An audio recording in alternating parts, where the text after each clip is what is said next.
So I was at, I don't know if the folks know the LA Book Festival, which was, what, a couple months back now? Yeah, it's on about the 2 months ago. UCLA campus.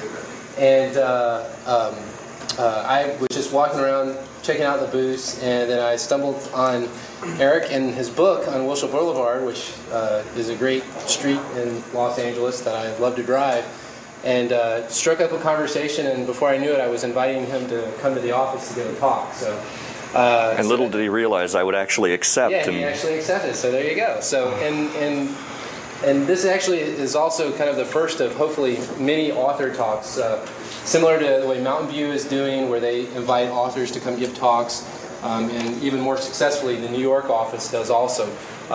We've started the ball rolling on more aggressively trying to get authors, whether they're authors local to Los Angeles or otherwise, to come in and give talks here in our office. So if you have any suggestions, feel free to email me for sure. So anyway, I won't go on any further because I'm really looking forward to this. And so I'll let you take it away, Eric. So. Thank you very much. My name's Eric Linksweiler, and if you didn't catch that cover, it's Wilshire Boulevard, Grand Concourse of Los Angeles. The book just came out in October, and it's not very easy for me to brag about it, but we're already in a second printing, and we hit 6 weeks on the LA Times bestseller list.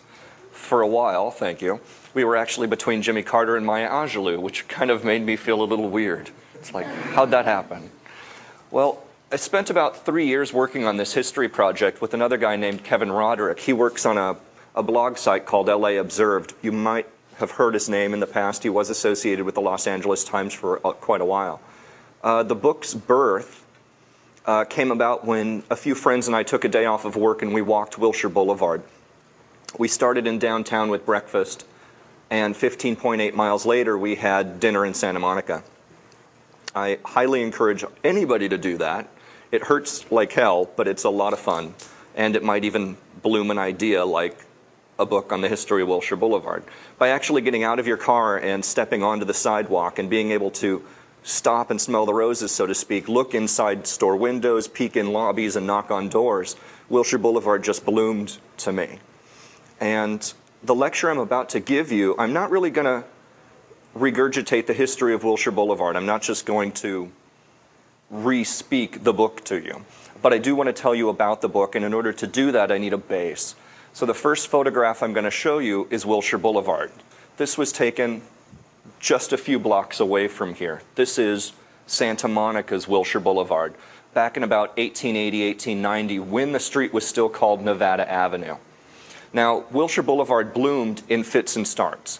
It started over towards downtown Los Angeles in 1896. That was the first 4 blocks of Wilshire named Wilshire.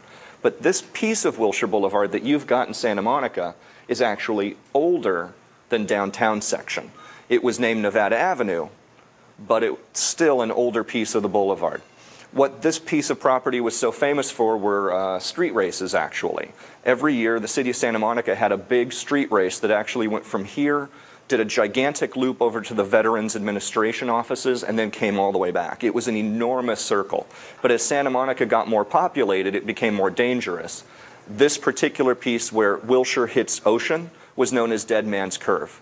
It was a 90-degree angle, and cars speeding actually caused a few accidents. That was one of the reasons why they just said, no, we can't do that anymore. But I need to introduce you from your piece of Wilshire now to Gaylord Wilshire. Now, sorry, this is Gaylord Wilshire's section of Boulevard. This is the downtown section of Wilshire, which was founded by this guy, Gaylord Wilshire, and his wife, Mary. I can't not point out how funny I find it that it's Gay and Mary who founded Wilshire Boulevard. I think it's humorous. But this is a photograph of them taken at about the 19-teens in England. Gay's story in a nutshell is that he was a gadfly. He was born in Cincinnati, Ohio. He came out to Oakland, San Francisco with his brother. They worked in weights, measures. They made safes. They came down here speculating land. They helped found little chunks of Long Beach, Fullerton, even some pieces of the desert still have the Wilshire name.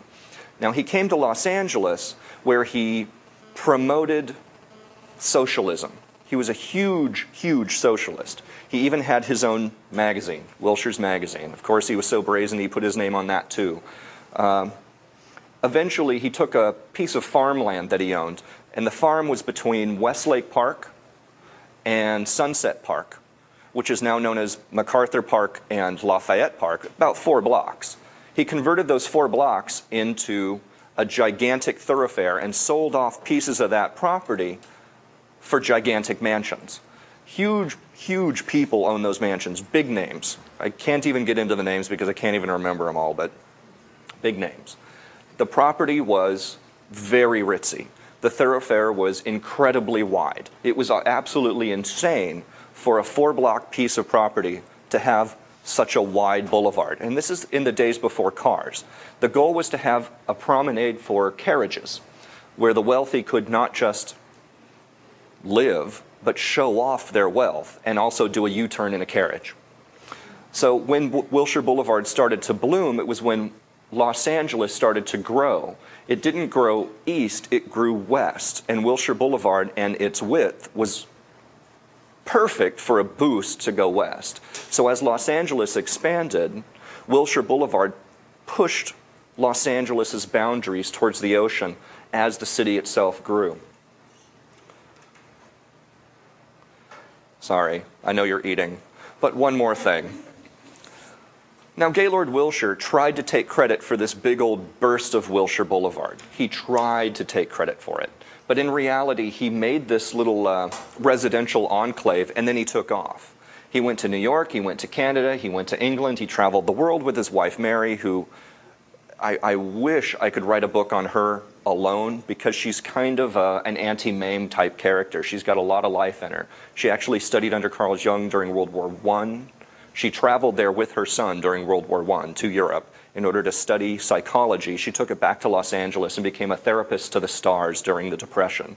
And meanwhile, her husband made fortunes, lost fortunes, got into billboard speculation, or billboard and gold mining, tried to convince all his socialist friends to give him money so he can open a gold mine, which went bust. He lost millions upon millions upon millions. He made it, and then he lost it again. In the very end of his life, he came up with Wilshire's Ionica. That's what that little leaflet about constipation is for. Among the myriad of things he's most known for is this horse collar, and it's an electric horse collar. You literally wrap it around yourself. In the illustration, the woman is wearing this gigantic belt. It's basically a whole bunch of wires. You plug it into a wall, and a little tiny light lights up to tell you that it's working. It solved constipation, cancer, hair loss, old age, gas. It solved all your problems until he actually tried it on himself on his deathbed, and it didn't work. He was on the edge of losing it all, and, well, he did. Thankfully, Mary persevered. She kept the Wilshire name going with her and her son Logan, but still, the Wilshire name is most known for Wilshire Boulevard. Now, with that as a base, I'm going to introduce you to some of the photographs that we used in the book. The next image is one that we decided not to use. This particular photograph was taken towards downtown in a hilly section of Wilshire Boulevard. I'm fascinated by this photograph. It was taken by Dick Whittington. We dated it to about the 34. Let's take a closer look. Some of the details that we can see in this image are, of course, neon signs. And one of the things I'm well known for is working with the Museum of Neon Art in downtown Los Angeles. So if it has neon on it, I'm thrilled. And I tried to plug as much neon into this book as possible. So this photograph was very valuable to me because it has an incredibly rare Alka-Seltzer sign. The only one of its kind that's known is in the American Sign Museum in Cincinnati, Ohio.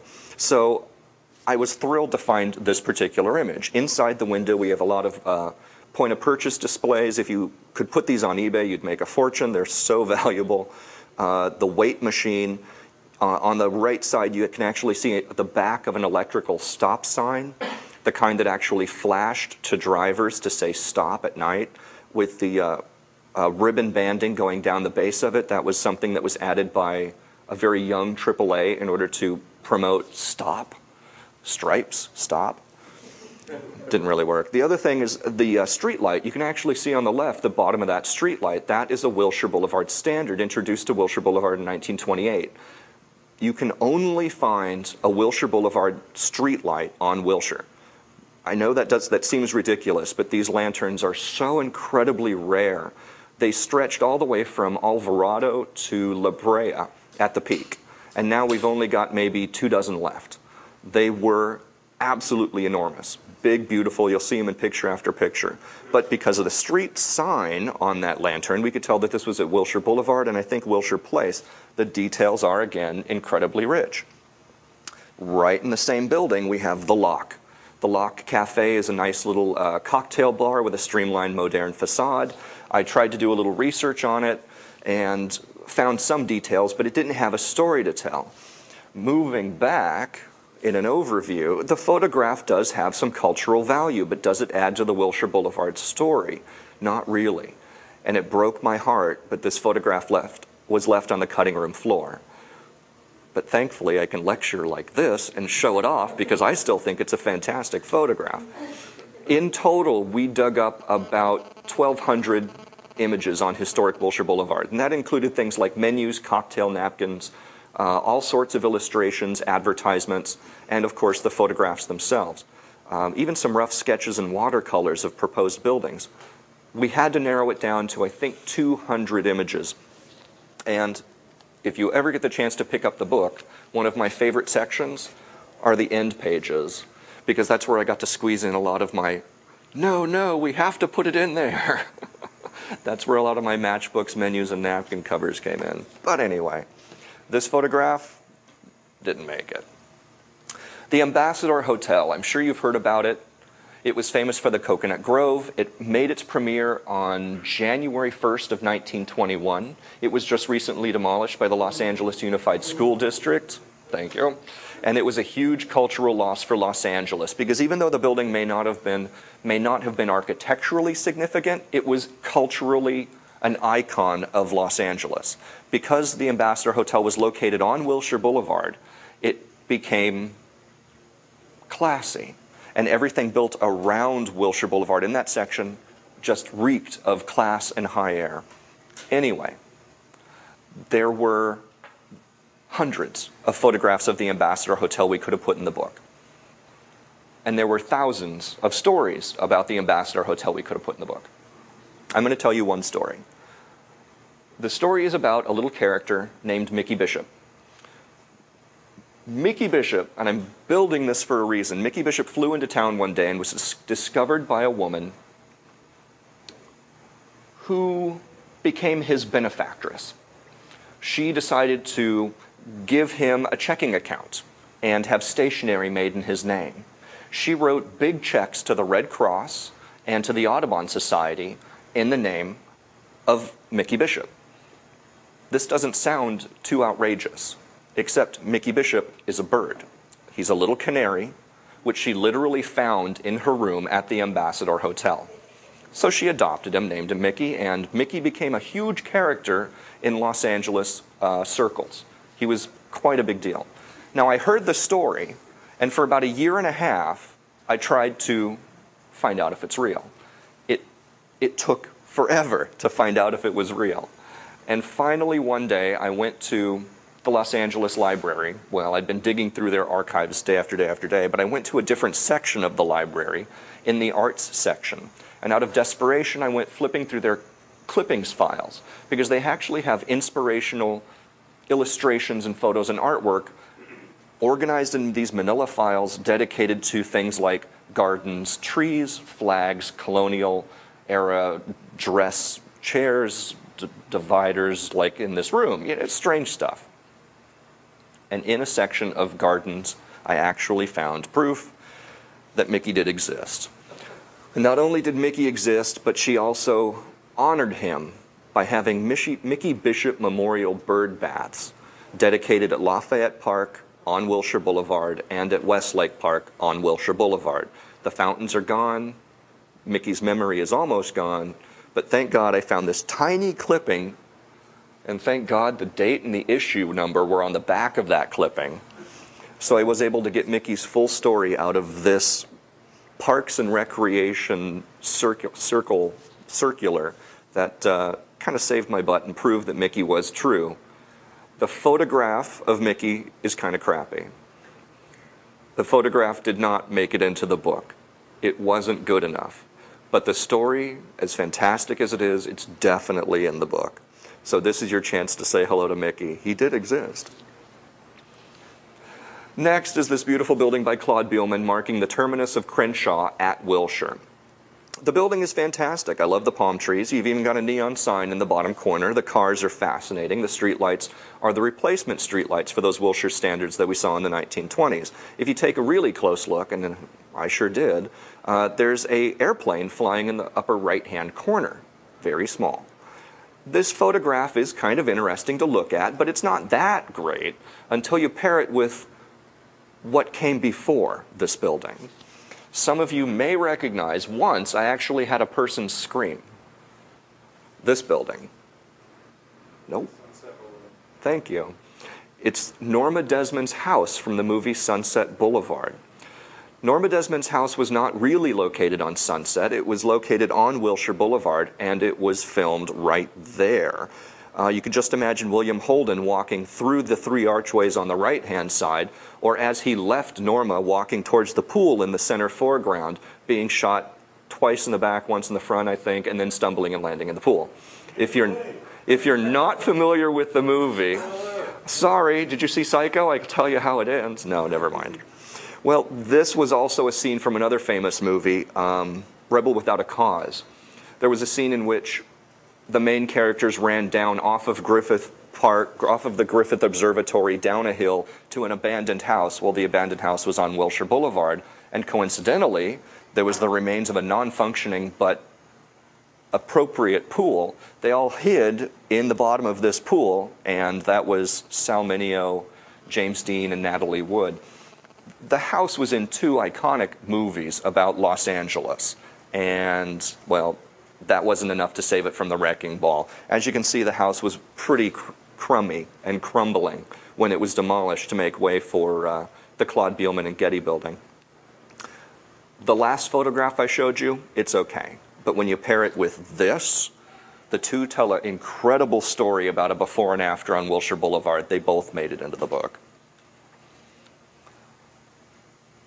This one, kind of dull, kind of boring. But again, it has to have a picture to go with it. Now, Wilshire Boulevard expanded in fits and starts. It almost absorbed other streets like Nevada Avenue in order to make its way all the way to the beach. Now, it stopped at Westlake Park, but it had to go all the way to the ocean, all the way to downtown.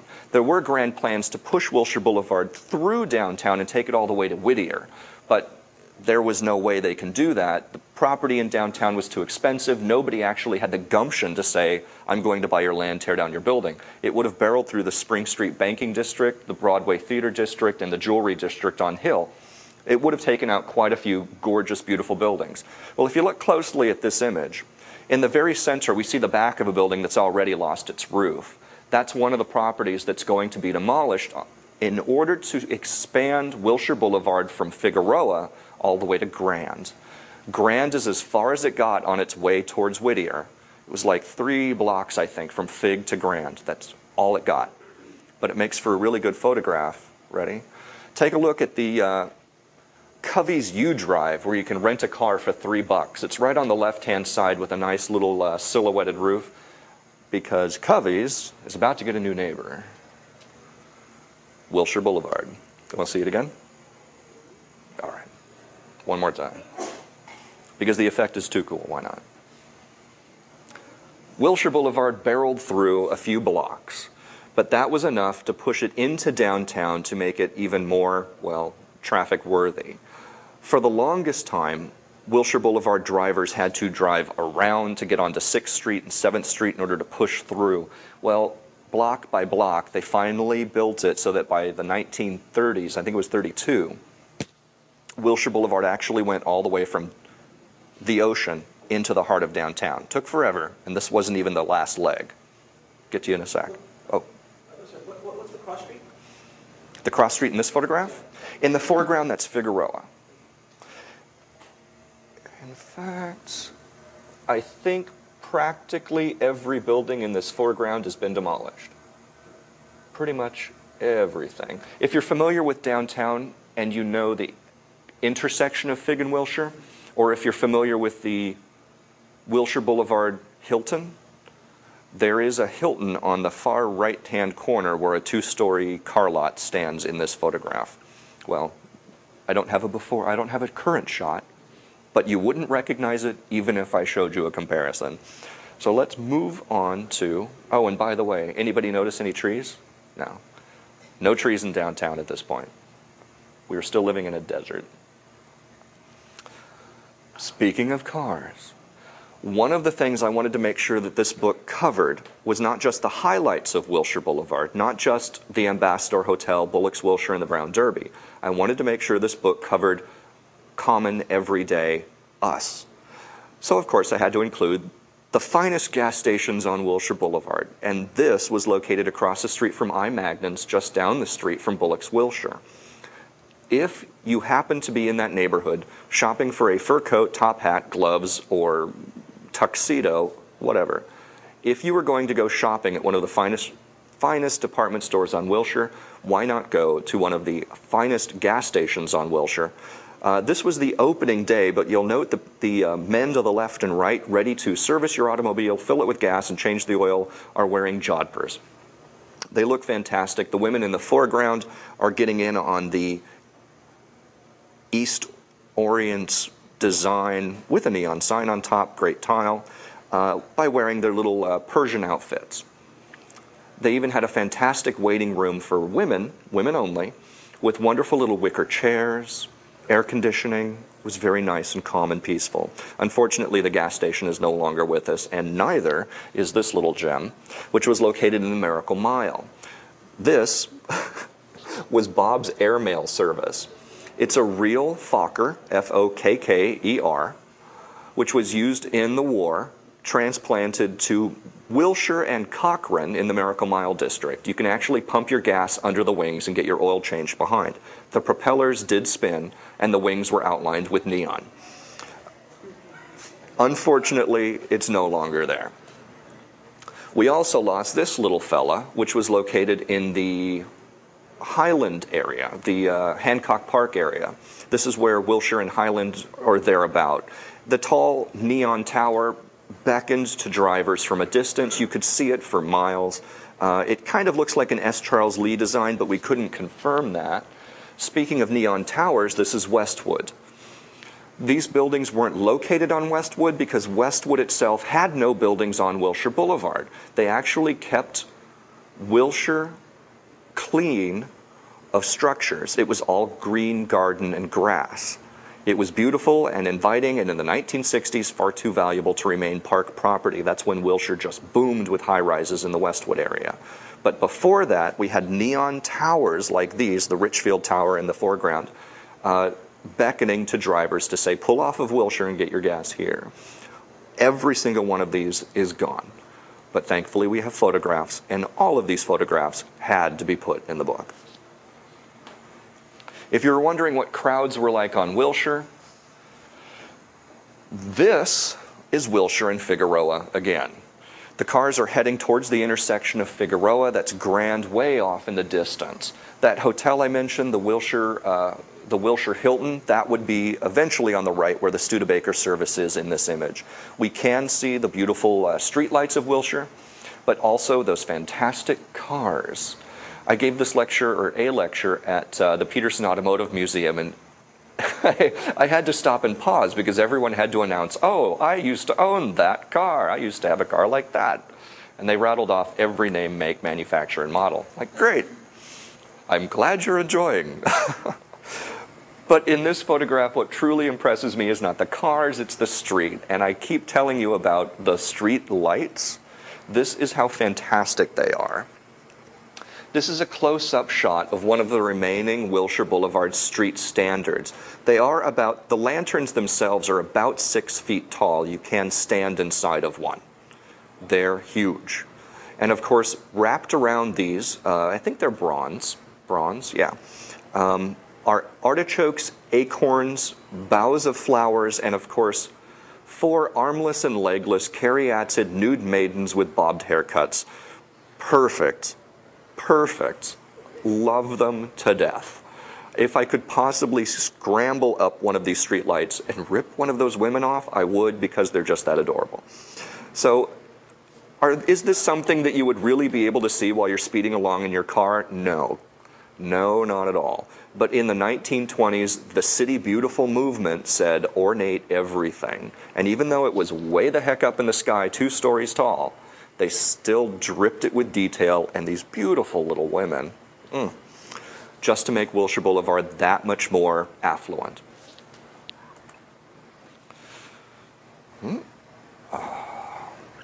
Some of the beautiful gems that I found while cruising the Miracle Mile. This was designed by an architect named S. Charles Lee. It's a black and gold bank building. It's still standing, recently put on the National Register of Historic Landmarks. This one is a Churrigueresque structure. It's a Ralph's grocery store with a Melody Lane restaurant on top. It was also designed by Styles Clements. Moving on. In a streamlined modern style, again, Styles Clements. This was the 4-story, 5-story, Coulter's Dry Goods department store.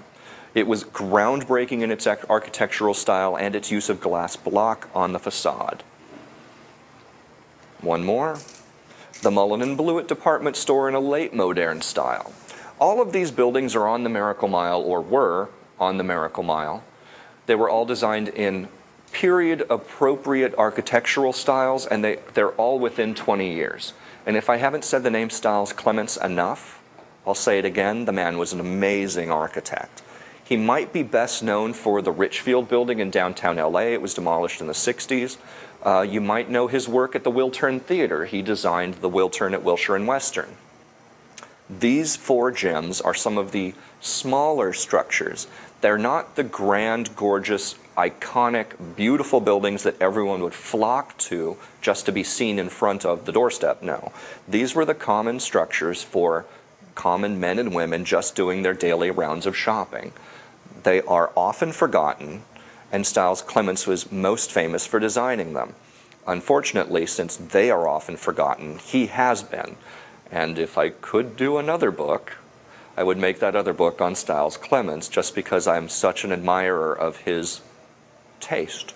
In every architectural style he worked in, he perfected it, and then other people wound up copying his style. He is amazing. So just to point out, on this one page, just a few blocks apart, all 20 years apart from each other, zigzag modern, Art Deco, Churrigueresque, streamlined modern, and late modern. Beautiful, unbelievable. Only one of these buildings remains, and that's the black and gold on the bottom left.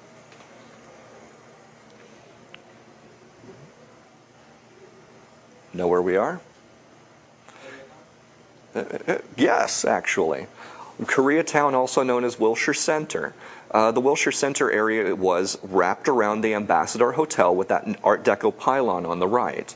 Now, for those of you who are with me and dislike the LAUSD for actually tearing down the Ambassador, they did do one good thing, and nobody asked it of them.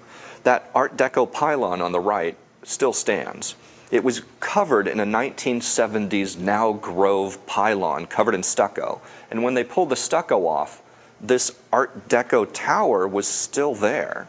Their plans are to keep that tower, thankfully, and they're going to restore it as part of their new LA Unified School District K through 12 campus.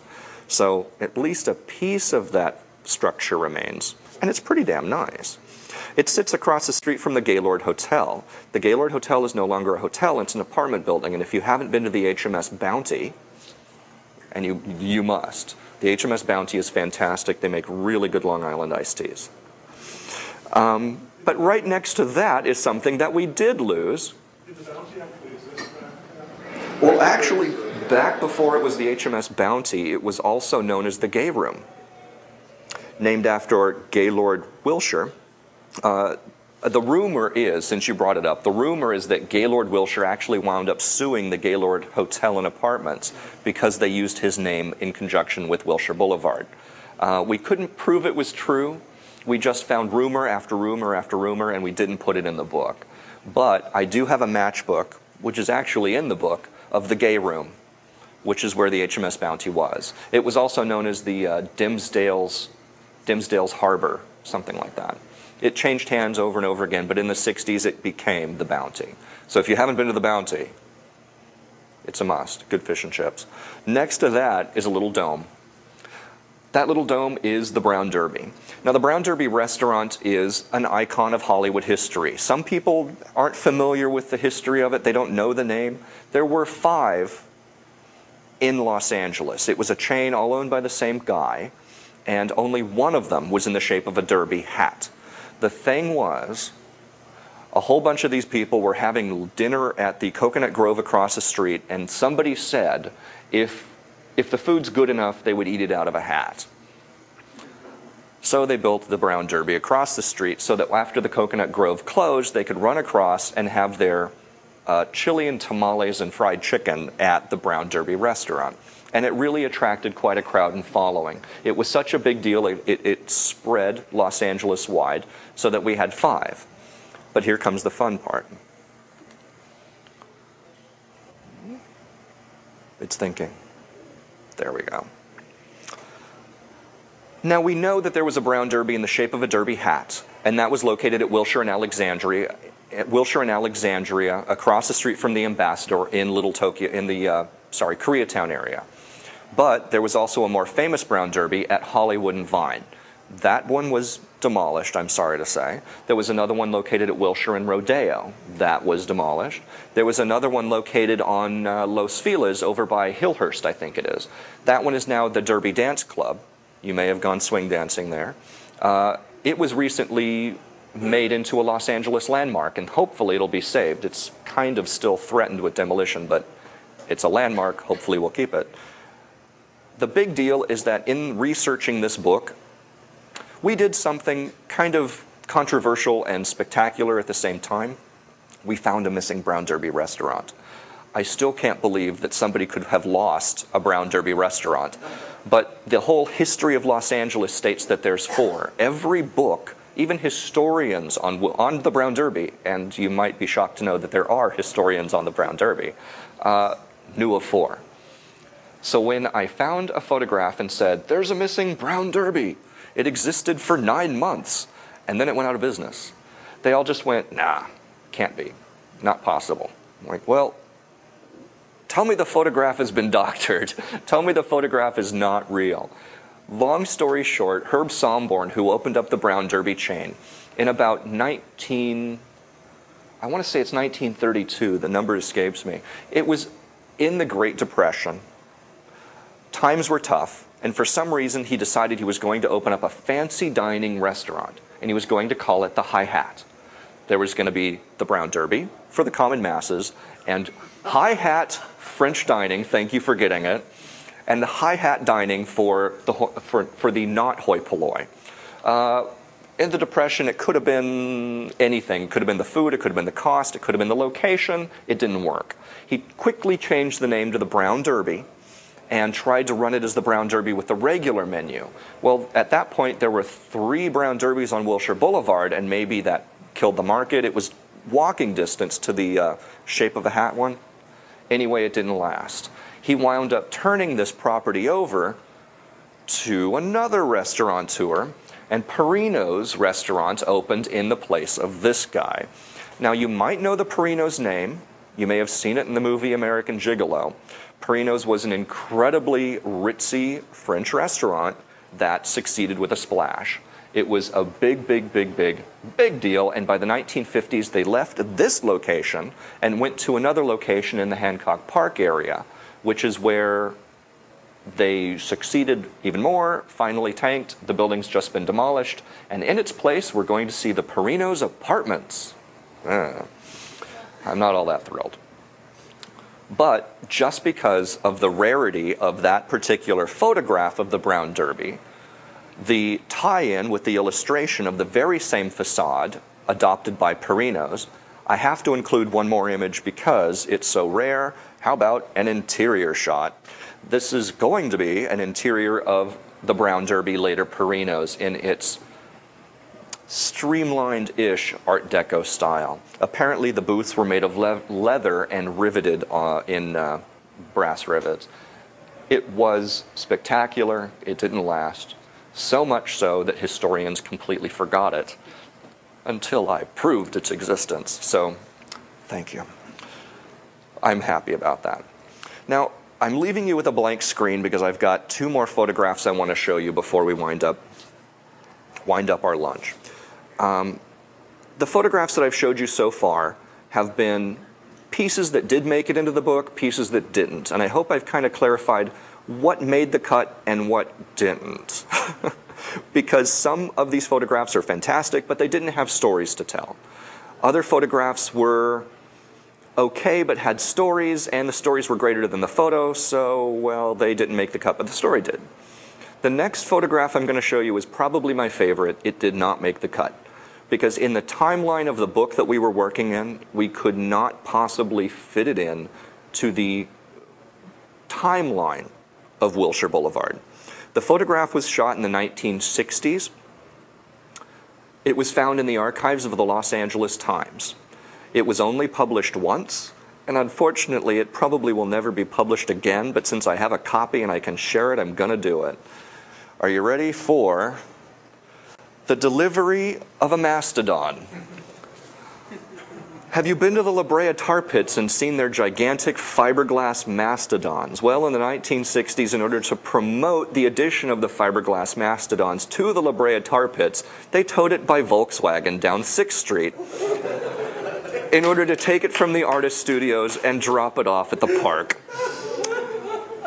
It's cute, it's adorable. I love it so much I want to hug it, but I just couldn't put it into the book.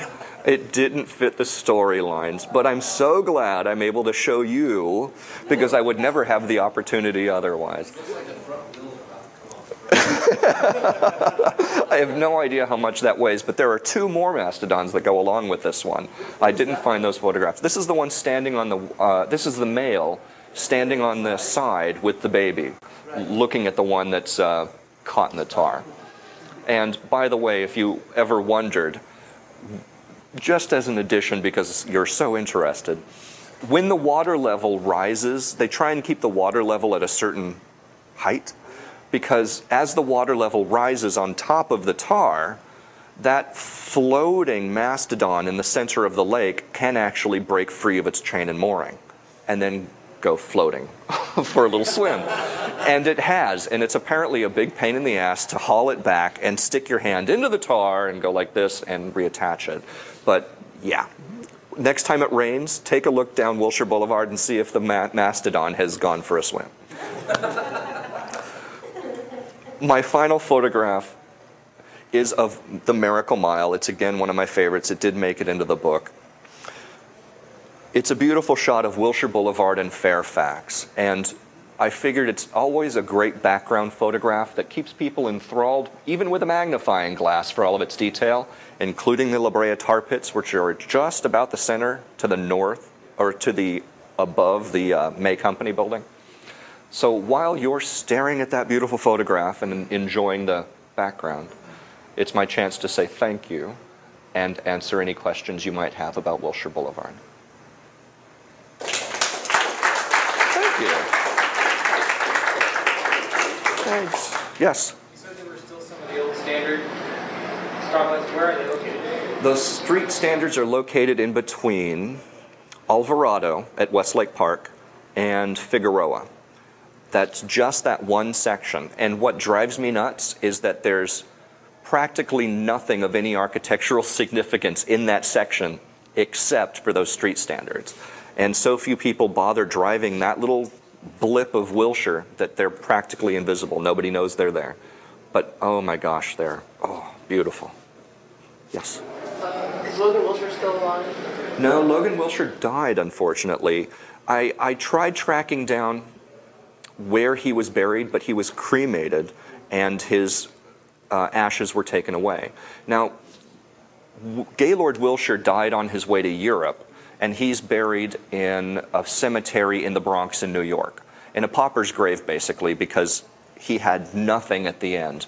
Little tiny tombstone, but I had to go and pay my respects. They even got the date wrong on the tombstone. His birth date was wrong. Can you tell me where that is? And it's an enormous cemetery in the Bronx. I'll have to dig it up. But the name is like one word with two parts, like Crestview Cemetery or something, yeah. Mary was also cremated. She died in the 1960s, and her ashes were taken by Logan. Logan was cremated, and I don't know where his ashes were taken. I would love to find out more about that side of their death, the remains, but beyond Logan, there were no grandchildren. There were no heirs. On one lecture I gave for the Jonathan Club, somebody actually came up, shook my hand, and said, "Hello, I'm the great-grand-aunt, daughter, niece, nephew, whatever, of Gaylord Wilshire." And I'm like, "You're the first and only relative I have ever met, and you're 20 times removed, but thank you very much." Unfortunately, she's it. I can't track down anybody else in that family. But what a story. And in case you're interested, the Wilshire archives are at UCLA in the special collections. And just going through their boxes of personal photographs, which were all jumbled up, it told a fantastic tale of an incredibly rich than poor family who bought land all over Southern California. And thankfully, they took a few pictures of it and kept it because they wound up in this book. But that's the huge answer to your short question. What else can I answer for you? Yes? So, how do you feel about the red line going off Wilshire? Good question. I think that the red line is a horrible thing, but inevitable. I don't think that there's any way to stop it, because Wilshire Boulevard is considered the spine of Los Angeles. I mean, there are other streets that are iconic, but Wilshire Boulevard is a linear downtown. That was one of the bases of our book. You could live your entire life on Wilshire Boulevard and never leave it. You can literally be born on Wilshire, be educated K through doctorate on Wilshire, enjoy all sorts of dining, entertainment, life, living, etc., and then be buried on Wilshire. You could do it all on one street. It's, in a way, a linear downtown. Instead of having everything crammed in one little bubble, it's all spread out across 3 cities and different climate zones, but it's all there. My God, did I answer your question or not? The red line coming, or the extension of street cars running under it or above it, my big fear is I remember Hollywood Boulevard when they were doing tunnels underneath Hollywood Boulevard and how Hollywood died as a result of the tunnels being constructed. Does anybody remember what Hollywood was like back then? I was there too, and it was pretty depressing. Now Hollywood is booming. It's great. It's fantastic. Whoops, gone to sleep. But I just don't know if Wilshire Boulevard can survive that period. I wish it could. I don't know. Is it a done deal? No, it's not a done deal. They still don't even know if they're going to do above ground or tunnel. The push right now is to do tunnel. But I still look at the La Brea tar pits and go, are you crazy? Tunnel? Methane, I mean, I used to live in the Miracle Mile just a few months ago. I lived there for years, and finally I moved to downtown. But the methane is rich in that whole area. Buildings have actually exploded. If you go to the Grove shopping mall and you look at the walls, sometimes hidden in the walls, you can see the methane detectors flashing because they are doing their job and making sure the Grove does not explode. Now, imagine putting a tunnel with trains traveling and sparking underneath all of that. That scares the hell out of me. They say they can work their way around it. I don't know. Maybe they can go all the way around maybe they can go like scoot over to Olympic Boulevard or something. But the methane fields around the Miracle Mile are huge. They're still belching. And you can't stop the tar either. In a way, I would like to see it not happen, but I think it's inevitable. With the growth of Los Angeles, it's probably going to happen. Not in our lifetime. I can't see it happening within the next 40 years, but it will. Yeah. Somebody else had a question. Yes? In the photo, it seemed like cars were going one direction on both sides of the street. What was that about? Oh, in that photograph of downtown. That was actually an experimental shot. The photograph he's talking about is the one showing hordes of cars pouring towards Figueroa and downtown. And they were actually driving on the wrong side of the street in order to get down there. That was an experiment that the city of LA did in order to see how many cars they can cram onto Wilshire Boulevard in order to solve some traffic issues. So many people were pouring into downtown at once, rush hour in the morning, rush hour at night, that they actually transferred some streets traveling east to go, or traveling west to go east. So they just tried to scoot them all in there. It didn't work. It was still traffic and congested no matter what they did. What else can I answer for you? Yeah. Question that was sort of, you can't really do it all when you live from birth to death in Wilshire if you can't ride the subway from one end to the other. You can walk it. That's tenfold.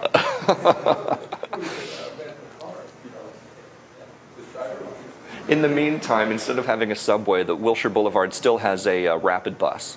And the rapid bus is pretty darn good. When I was living half a block from Wilshire, I would take the rapid bus and go downtown on it. The rapid bus is still hot on the streets, you're right. But there are plans to put on a rapid bus before they do the subway. And they're actually planning on the gutter systems in Los Angeles have this way of leaning so that water doesn't go over the sidewalk. That's the funny part. They're planning on kind of leveling the gutters with the sidewalk so that the buses traveling on that route will travel fast and straight instead of fast and tilted. That, yes, exactly. That's going to be the balance. Anyway, it hasn't been approved, but that's one of the plans to make the rapid bus more rapid on Wilshire until we get a subway. Where do y'all live, by the way? Does anybody live near Wilshire? Used to? Yeah. I used to, too. It was getting too congested for me. Too much. Questions? Yes. So this is not so much a Wilshire question, but it is a Los Angeles road question. Sure. I'm guessing you're probably a good person to ask this. But all over Los Angeles, there seem to be these plates at intersections, which I've read on them, and it seems pretty obvious that they were somehow early precursors to automatic stoplights. So some kind of sensor plate where instead of wires, it was actually pressure set off by the pressure of the car driving over it. Do you know anything about that? Those still exist. Some of them are actually still functioning. It's kind of a street sensor warning system.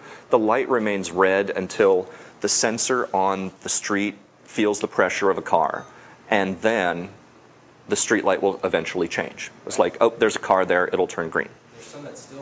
There are some that are still there. If you look, instead of having a metal plate, which scares the heck out of me, when I was growing up and I'd see these horizontal metal plates in front of the car, it literally looked like a spring trap mechanism, like the wall was going to shoot up in front of the car and you can run into it. Instead of having the metal that does the clink clink when you roll over it, now they have these round circle sensor systems that are actually embedded in the asphalt. And at some intersections you can just look down and you can see this circle and circle cut into the intersection, cut into the lane. And that senses not just the front tire but the back, or it can sense the approach of the car, the speed of the car as it hits one to the other. That is the new way of doing it. But yeah, you're pretty smart to catch those things. That are still working? They're all over the place. I can't tell you where to look for them, but they're just so ubiquitous. You run over them and I don't even see them anymore. So here's kind of maybe more kind of a historical research question. I found this and I tried to do searches on the web and stuff like that. What is your modus operandi for doing research on kind of obscure, weird, like the bird that you did research on? Is it just simply a brute force for a lot of this stuff, or? Yeah, I was insatiable. I just couldn't get enough. I had to prove these things as being true because I didn't want to put them in the book if they were fiction. The book it had to stand on its own over time. Because in the history of Wilshire Boulevard, there are so many tall tales and fictions that we had to put some at rest. One of the biggest fictions And I've actually had someone walk up to me once and ask this question, that Wilshire Boulevard was originally a dinosaur trail leading from this area to the ocean. And I'm like, okay, how do I prove or disprove a dinosaur trail? I'm just going to say, no, you're an idiot, and move on. No, I just couldn't pull that off. There was an encampment in downtown for Native Americans because there was a body of water there. But they also used the tar at the tar pits to like pitch their roofs of their homes. I can't remember what they're called though, but there was a trail going from downtown to the tar pits, or what we know as downtown to the tar pits. We could prove that. That actually makes the historical record. The bird was a tall tale, but I've seen photographs of the bird baths. I knew that they existed and had to be a story behind it. I don't know how I could say. I don't know how to say it. I just couldn't get enough of Los Angeles history.